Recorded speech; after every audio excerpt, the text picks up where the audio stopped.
Rec, a grabar la clase.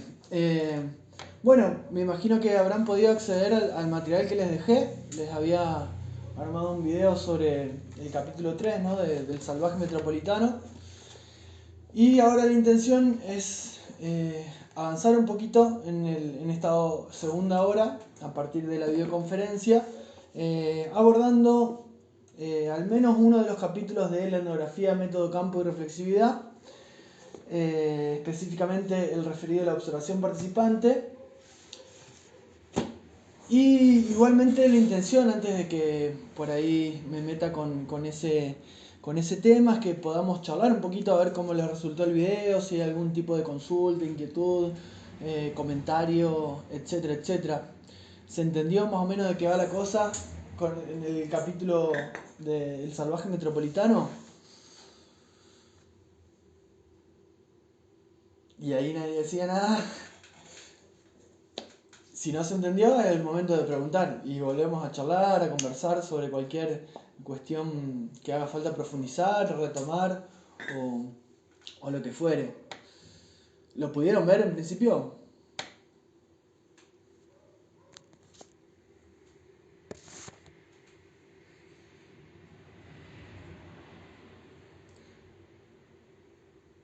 Ajá, Rocío Bufa. Que vos no entendiste lo del racionalismo en el capítulo 3. Bien.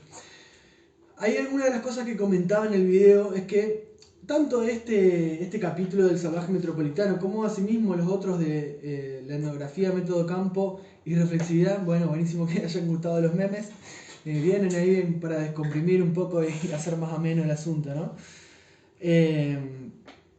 Decía en torno al comentario de Rocío, lo que hace Buber ahí es hablar en líneas generales de lo que es concretamente el trabajo de campo, la etnografía, algo que ya hemos comenzado a ver ya desde el principio del cursado, pero fundamentalmente en la clase anterior, cuando nos fuimos hacia los argonautas del Pacífico Occidental, a esa introducción de Malinowski. Pero acá el asunto es que vamos a traer, digamos, también nuevamente a colación este tema, pero a la luz de discusiones un poco más contemporáneas, inclusive discusiones clásicas como las que señala Buber ahí en El salvaje metropolitano. Que lo que ella hace es presentar dos grandes corrientes en términos epistemológicos, como son el racionalismo por un lado y el empirismo por el otro, ¿sí? Para ver cuáles son de alguna manera los lineamientos, los presupuestos de cada una de esas corrientes, asimismo ver cuáles son sus límites, y en ese sentido ella ve la necesidad de profundizar estas dos posiciones, para lo cual va a plantear su propio posicionamiento al respecto. En relación a el racionalismo, concretamente, ella ahí refiere a, si bien, digamos, esta perspectiva un poco la podemos anclar ya con lo que tiene que ver con el positivismo como paradigma dominante, que va a ser justamente dominante desde inicios de la antropología como tal, evolucionismo mediante y demás. Ella va a referir sobre todo a unas discusiones que se estaban dando ya más cercanamente, hace unos 50 años aproximadamente, y a partir de las cuales quienes de alguna manera adherían como a este posicionamiento más racionalista estaban apelando solamente a dedicarse a elaborar teoría, pero dejando de lado el campo. Y eso, a ver, a partir de que ella presenta ambas campanas del asunto, tanto el racionalismo como el empirismo, ella va a decir que, a ver, dos cuestiones hacen falta para hacer un buen trabajo de campo. Hace falta estar en el campo, obviamente. Para hacer etnografía hace falta hacer un buen trabajo de campo. Pero, a diferencia de lo que la vertiente naturalista, o más bien empirista, plantea, el solo hecho de estar ahí no es condición necesaria para resolver el asunto. Porque, a ver, en la discusión los empiristas plantean una aproximación inmediata, dice Buber, y no teorizada respecto del campo. Es decir, plantean dejar de lado la teoría. Por otro lado, los racionalistas focalizan en la teoría y descartan el campo. Y ella dice, ambos elementos se entrecruzan todo el tiempo. Esto por ahí, ¿no? Este capítulo trae a colación aquella discusión que ya bien planteaba Malinowski 100 años atrás entre esa relación entre los hechos observados y la teoría. Y Malinowski recordarán que decía que teníamos que ser capaces de cambiar nuestros preceptos teóricos y no amoldar los hechos a nuestra teoría. Pero Google lo que va a decir, sí, ok, pero no es tan fácil el asunto. El marco teórico, nuestro posicionamiento epistemológico, no es una mochilita que en cualquier momento dejamos por ahí y listo. Dejamos de lado todos nuestros conceptos, volvemos a foja cero. Sino que es algo que condiciona todo el proceso investigativo. De hecho, ¿ustedes qué van a tener que hacer para egresar de esta carrera en algún momento? Una tesis, un trabajo de integración final o lo que fuere. Y en trabajos de ese tipo, ¿saben qué es lo que tienen que hacer? Primero seguramente tendrán, si es una tesis, tienen que presentar un proyecto. ¿Y qué implica hacer un proyecto de investigación a nivel general o un proyecto de tesis? ¿Saben? Ya sé que falta bastante, con calma, ¿no? Pero ¿saben más o menos qué? ¿O se imaginan qué es lo que tienen que hacer?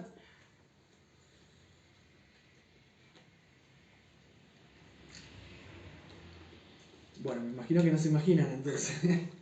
Bueno, fundamentalmente una de las cosas necesarias para un proyecto de investigación es...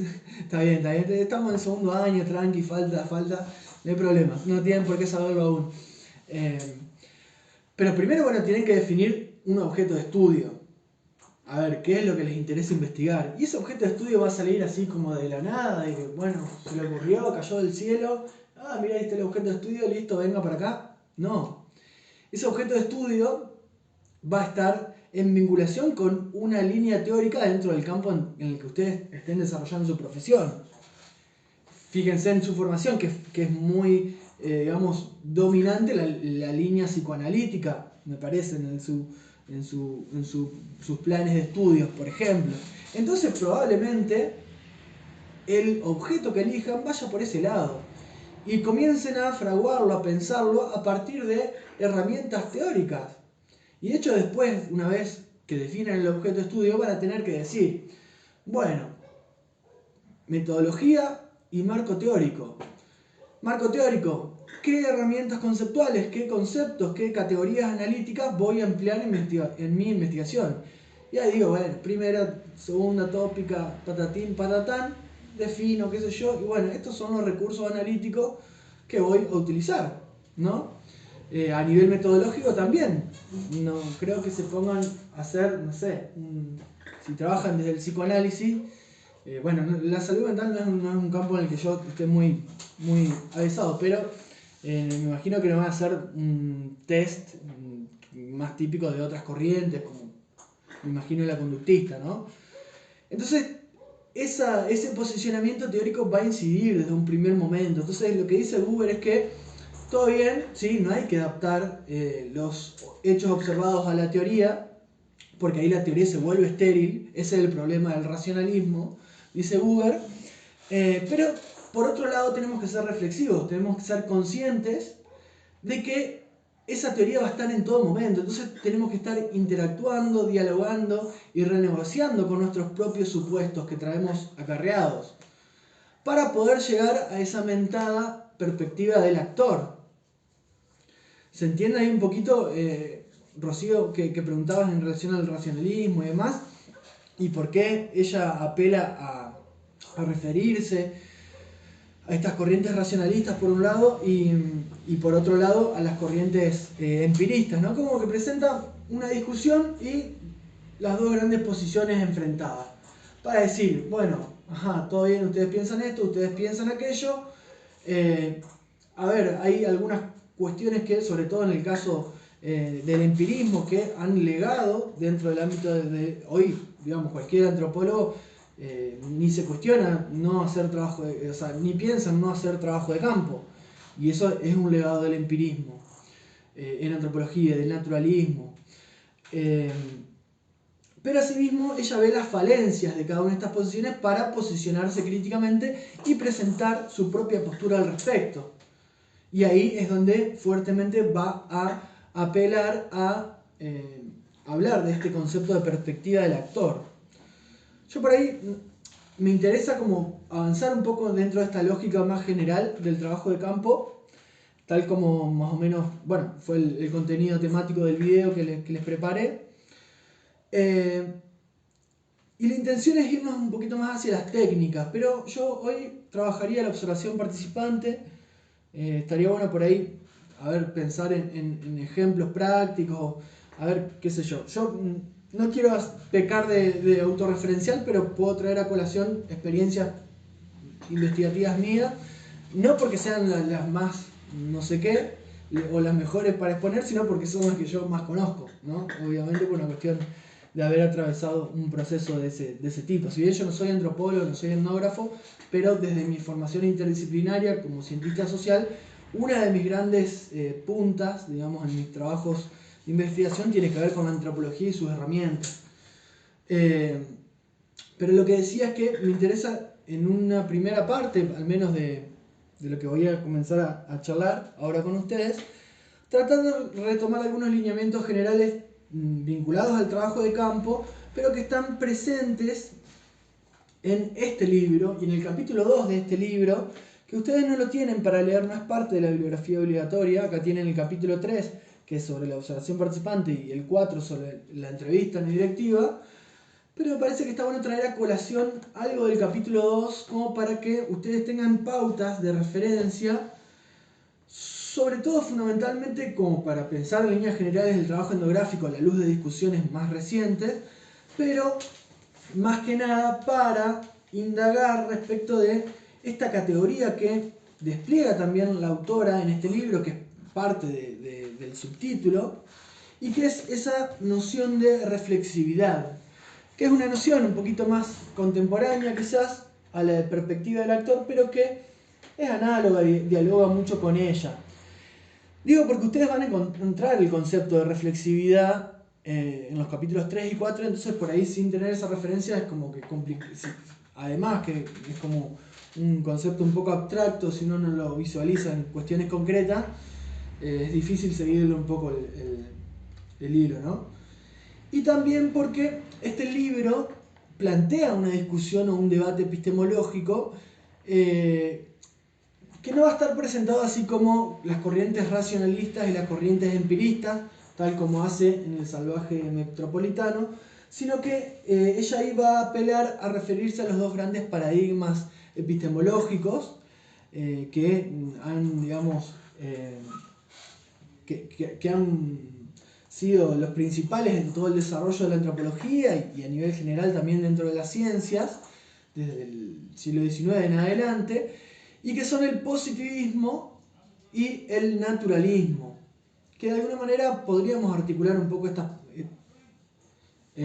sí, no sé, Tomás, El salvaje metropolitano es este.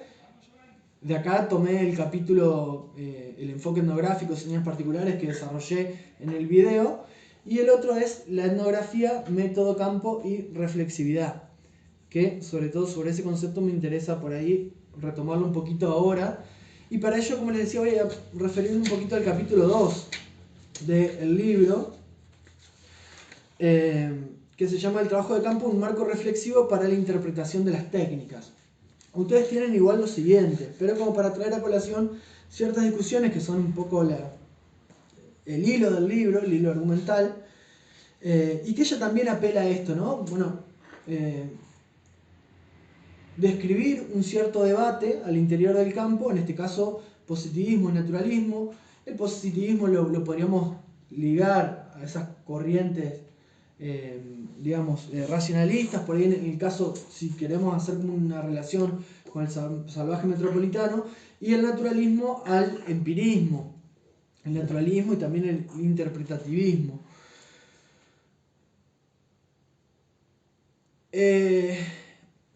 No necesariamente, no sé si tomaste esto de antropólogos. O sea, lo que decía hoy en relación a la cuestión de la crítica es que Buber hace una crítica a esas dos posiciones. en términos paradigmáticos, así epistemológicos más amplios, de paradigmas de investigación, hay un paradigma crítico. De hecho, les dejé un video ahí que habla de 4 paradigmas, sobre todo para que focalizaran en el positivismo, en el naturalismo, pero también está el paradigma crítico y el paradigma de la complejidad, que igual no hace falta que se metan demasiado con esto. A Google lo podríamos situar dentro del paradigma crítico, aunque tiene como, digamos, un matiz peculiar su posicionamiento dentro de ese marco.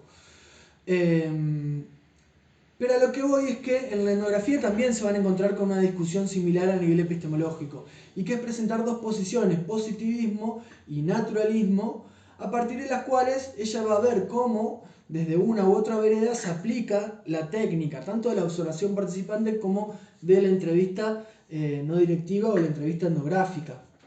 ¿Sí? Entonces está bueno siempre tener eso en cuestión, porque si no podemos confundir y decir, bueno, en un momento ella está diciendo cómo piensan los positivistas, pero no nos perdamos de vista que no es la manera en que piensa la autora, sino que solamente está describiendo ese posicionamiento. Después lo va a criticar y va a mostrar su postura en el debate. Así que si les parece, voy comenzando. Igual cualquier intervención, consulta o comentario que quieran hacer, bienvenido. Pero por lo pronto, si nadie me interrumpe, pueden hacerlo. Voy comentando un poco ya este libro, ¿no? Con este libro, con los 2 capítulos que ustedes tienen, más lo que voy a comentar, como más a nivel general, cerraríamos ya lo que tendría que ver con la primera unidad. Igualmente le vamos a dedicar una primera parte de la clase que viene, ya para meternos solamente con la entrevista. Y bueno, ahí ya nos iríamos a la unidad 2 la semana que viene, ¿sí?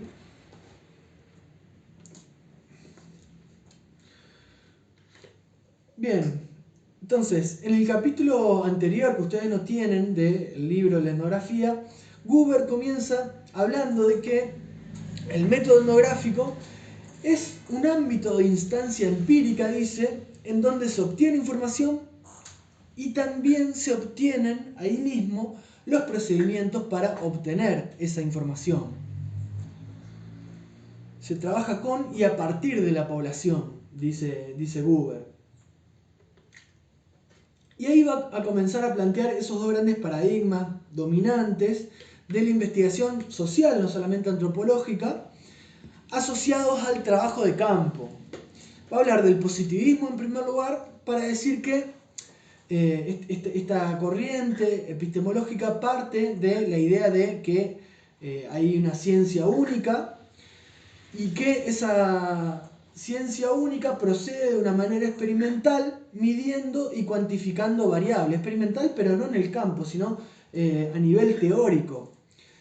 Cuantificando variables para identificar relaciones y en la búsqueda de establecer leyes universales, pero con el afán de explicar, importante el verbo ahí, hechos particulares. ¿Sí? Entonces el observador positivista, se plantea desde una posición neutral, como si él está ahí, no infiriera en nada, y él es un científico, como si fuese un científico de laboratorio, pero en este caso inclusive trabajando sobre personas, pero posición neutral. Obviamente esto Google lo va a criticar. Pero desde esta premisa positivista, la labor del trabajo, digamos, el trabajo antropológico, la labor antropológica, tiene que ver con verificar esa teoría. Es decir, confirmar o falsear esa teoría. Y esto lo podemos asociar con lo que sería entonces, digamos, la antropología decimonónica, entiéndase, del siglo XIX, más vinculada al evolucionismo, en donde justamente lo que se hacía era elaboración teórica a partir de el único acercamiento, muy entre comillas, era ir al museo, ¿no? A ver los objetos que traían aquellas expediciones o conseguir las encuestas que mandaban desde las colonias. Excepto en casos como el caso de Morgan, por ejemplo, a quien vamos a trabajar la semana que viene, que él procedía de esta manera, de una forma deductiva, vinculada también al positivismo, pero no obstante, él sí, por ejemplo, se pasó un tiempito ahí con los iroqueses con el fin de poder justamente verificar esas teorías que elaboraba. Pero en todo caso, bueno, fue al campo porque con ese fin último. Y bueno, ya sabemos que en ese momento la antropología era plenamente casi una antropología de gabinete, contadas excepciones. Pero la etnografía como método no se había sistematizado como tal, y esto ya lo vimos que fue recién en el periodo entre guerras con Malinowski. Entonces, ¿a qué apelan los investigadores positivistas? A utilizar métodos estandarizados. Porque para ellos, o sea, del tipo de la encuesta, por ejemplo, con un montón de preguntas, con múltiples respuestas, sí, no, estandarizadas completamente, o en todo caso, si es una entrevista estructurada, que sería como la contraria a la entrevista no directiva.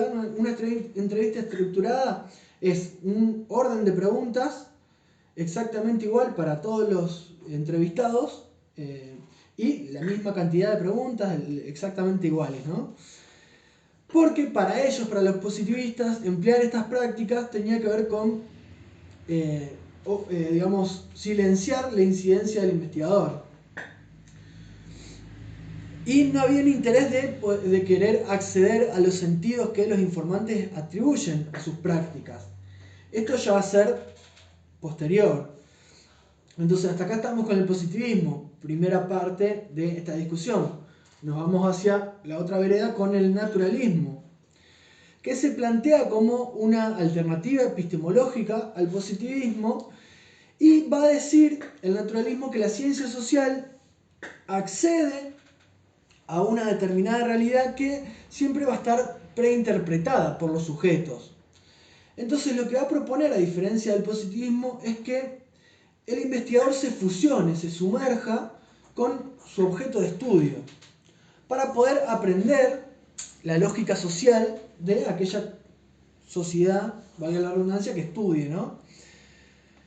Entonces, acá la búsqueda va a ser otra. Si antes los positivistas querían explicar algo, como si fuese la única explicación posible, acá los naturalistas, los interpretativistas van a plantearse ya no explicar, sino interpretar o comprender una cultura.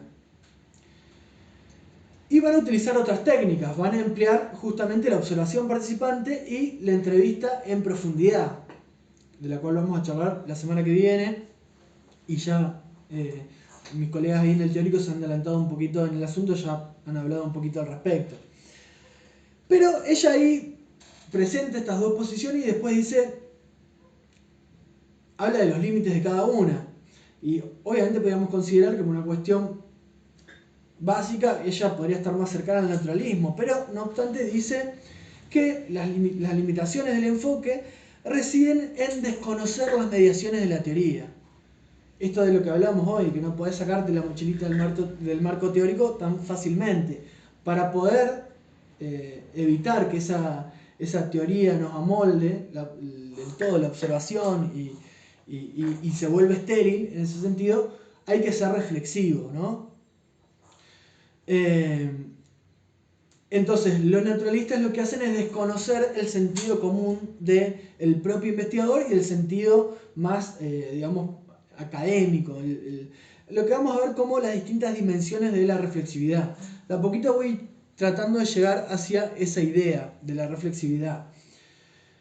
Pero para poder avanzar un poquito más hacia ella, voy a referirme más bien brevemente a un cierto debate en donde surge esta idea de la reflexividad.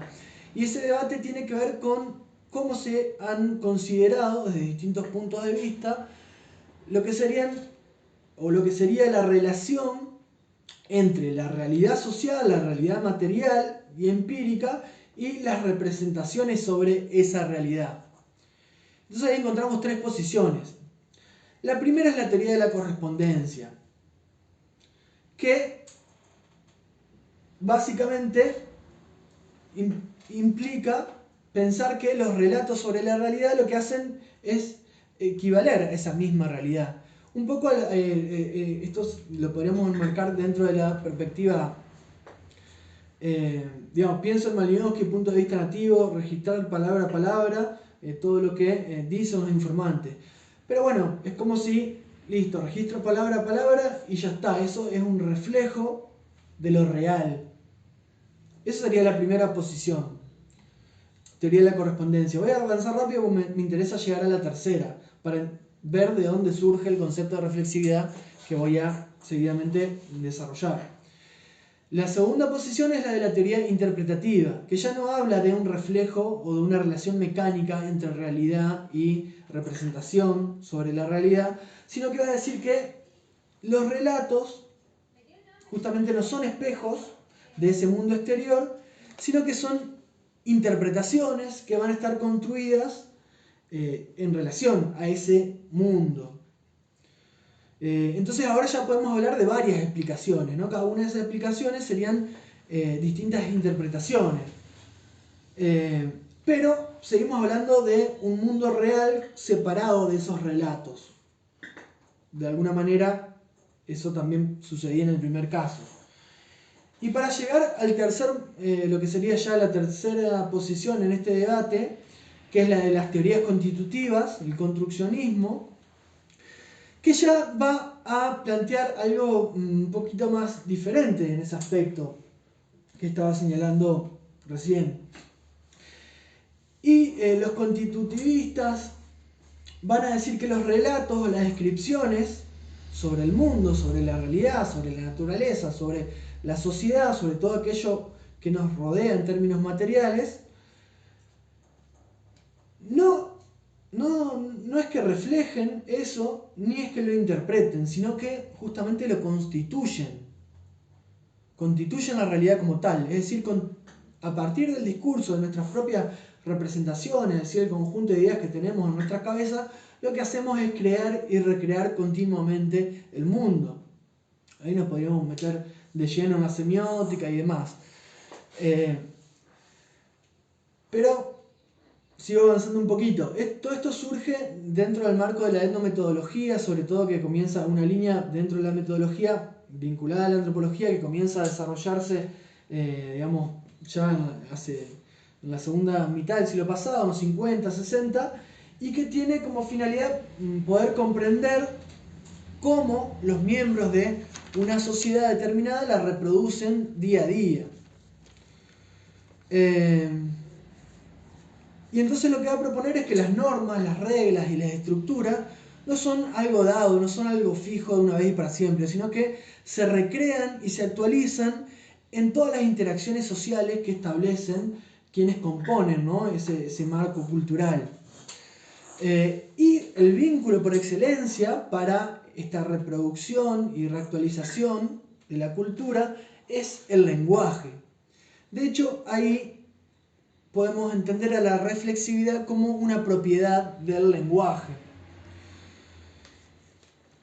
Y con ello, Buber dice, en torno a la reflexividad, que las afirmaciones sobre la realidad no solo le informan, es decir, no solamente, si yo afirmo tal cosa, no solamente estoy informando sobre tal cosa, sino que estoy constituyendo eso que antes no aparecía ahí, ¿no?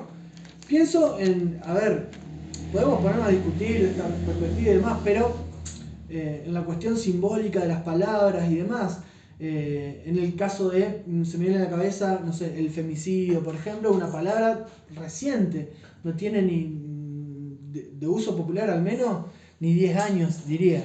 Está bien, machismo, patriarcado y asesinato sistemático de las mujeres ha habido desde tiempos milenarios, pero una cosa es decir crimen pasional y eso construye una determinada realidad, y otra cosa es decir femicidio. Entonces, por más que el acto concreto en sí exista, es distinto cómo construimos y cómo percibimos esa realidad. ¿Se entiende a qué vamos ahí un poco con esto de la reflexividad? ¿Más o menos? ¿Algo? ¿Siguen por ahí? Sé que es muy viernes y todo, pero Bueno, me quedé solo hablando con mi computadora. Bien, vamos, Rocío. Perfecto. Ahí Rocío que dijo que sí, así que seguimos. Si alguien igual piensa que... Bien, Melina también. Bueno, buenísimo. Hay dos personas firmes. Che, me está preocupando que son medio pocos, ¿eh? Esto de no tomar asistencia, pero bueno. Si faltan, tendrán que agarrarse con todos los textos sin esta herramienta. Bien, vamos. Y el lenguaje inclusivo sí sería un buen ejemplo de eso también, me parece, sí, exactamente. Ujú. Bien. Nadie habilita el micrófono, me dejan hablando solo. Pero bueno, está bien. Sí, es un buen ejemplo como para pensarlo. No me quiero ir mucho por las ramas con ejemplos como para avanzar, pero está bueno pensarlo en cuestiones concretas justamente. En todo caso, después por ahí podemos proponer algunos ejemplos como más antropológicos si se quiere, aunque el lenguaje inclusivo también es una buena opción. Pero digo más etnográficos. Entonces decía que esta idea de la reflexividad como propiedad del lenguaje tiene que ver con esto. Cómo las características de la sociedad real son producidas por las personas que describen esa sociedad. Entonces, un enunciado, un discurso, transmite cierta información, pero al hacerlo crea un contexto, crea ese marco de referencia común que es la cultura para todos los individuos que forman parte de ella. Ese universo compartido, ¿no?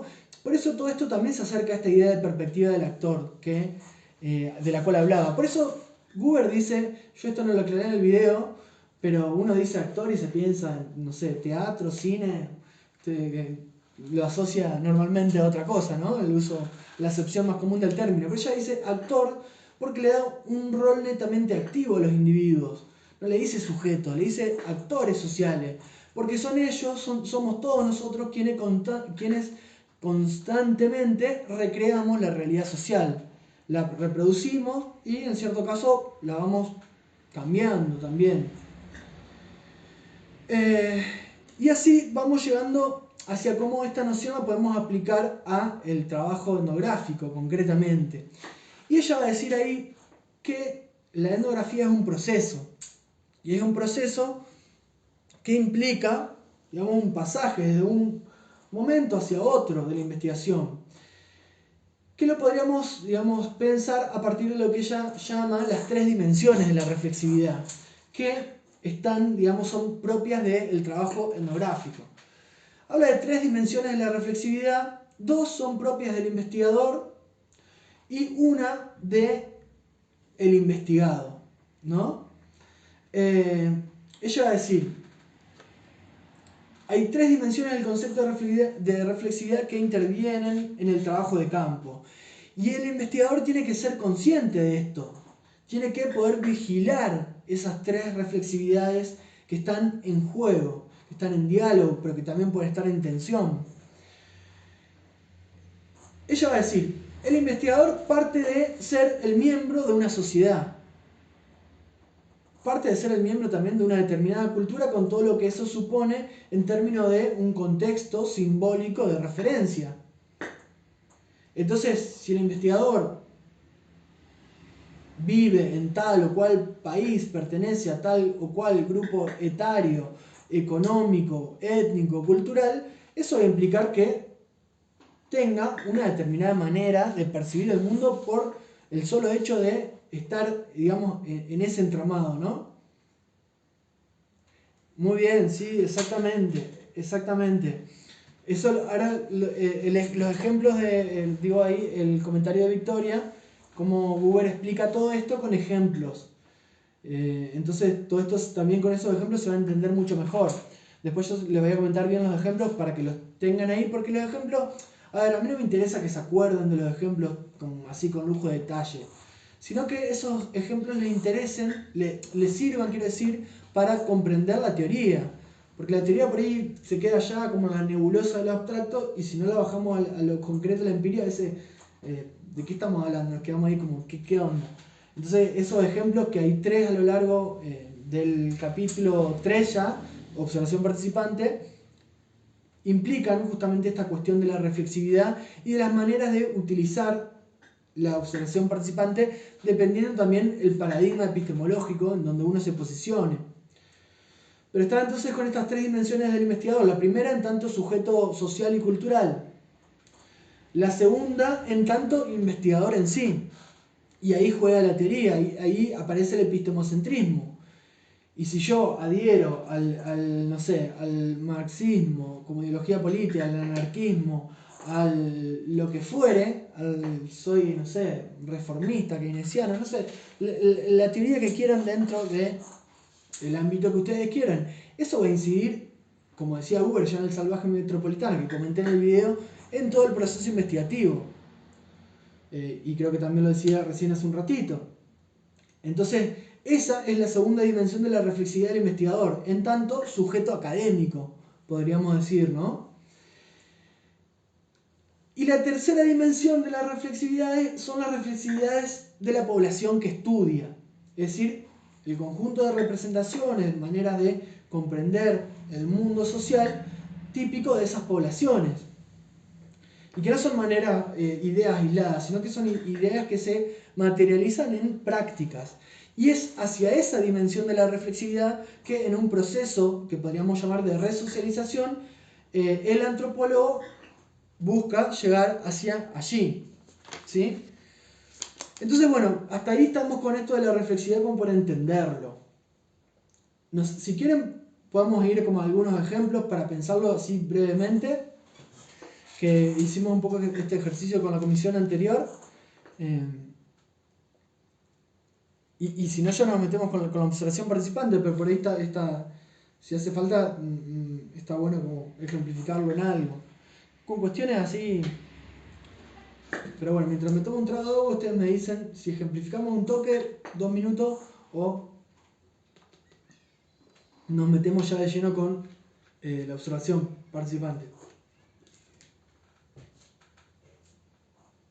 Y este es el momento en que tenían que volver a contestar. Sí, así dicen, bueno, dice Rocío que sí, así que por tomar la iniciativa, vamos con eso. Sí. El último era presentaciones de entender el mundo, las sociedades que estudian. Claro, sí, tenía que ver con eso. No entendí bien lo que dijiste, Okay. pero creo que sí, entendí. O sea, las maneras de entender el mundo, algo así dijiste, ¿no? Se escuchó como medio raro el audio. Sí, sí. Pero sí, tiene que ver con eso. Son las reflexividades propias de las poblaciones estudiadas, ¿no? Que es hacia eso a lo que tenemos que llegar dentro del proceso etnográfico, es conocer esa perspectiva del actor. Pero a diferencia de Malinowski, que hablaba del punto de vista nativo, para Malinowski con escribir esto ya tal cual estaba, era como una especie de reflejo de lo real. Y acá vuelvo a decir, sí, todo bien, pero no es solamente eso. Primero tenemos que ser conscientes de que, me acuerdo de un meme que les puse ahí, cuando el entrevistado no te contesta lo que vos querés. Y uno va a ver, ya tiene como una hipótesis formulada del problema que está estudiando y quiere que su informante le diga lo que uno quiere escuchar.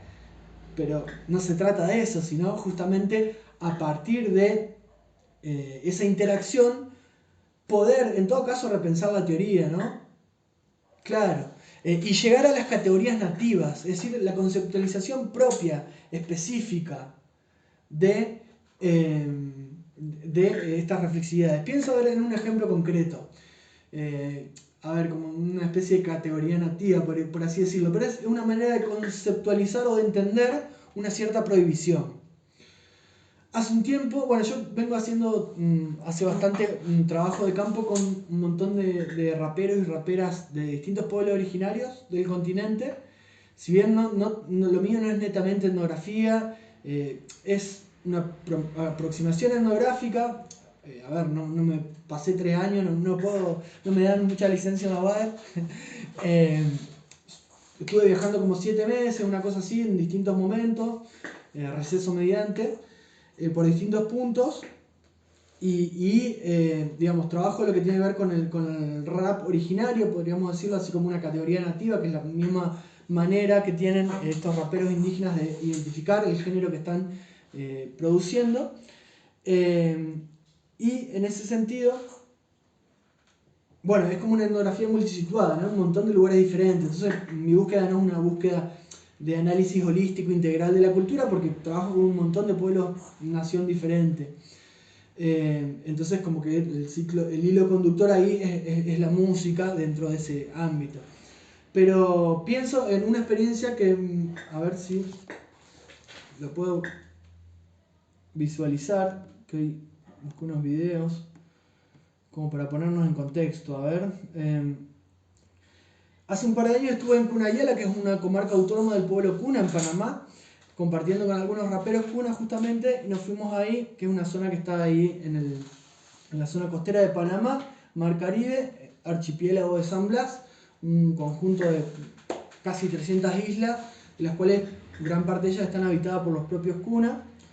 Y yo sabía que me habían comentado ellos, y también esto es algo que enunciaban en sus propias canciones. En 1925 había habido una revolución Cuna, y en ese sentido, bueno, acá esa es la zona. Había habido una revolución por la cual ellos logran independizarse o autonomizarse de Panamá, ¿sí? Y hasta el día de la fecha tienen una comarca autónoma regida por sus propias formas de autogobierno. Inclusive cada comunidad al interior de todas estas islas tiene, su propia autonomía también. En 1925 se desató el proceso revolucionario a partir del cual ellos se independizan. ¿Y qué pasaba antes? Uno de los primeros gobiernos panameños empieza a perseguir a los cunas con el fin de querer occidentalizarlos. Entonces les prohíben hablar su lengua, les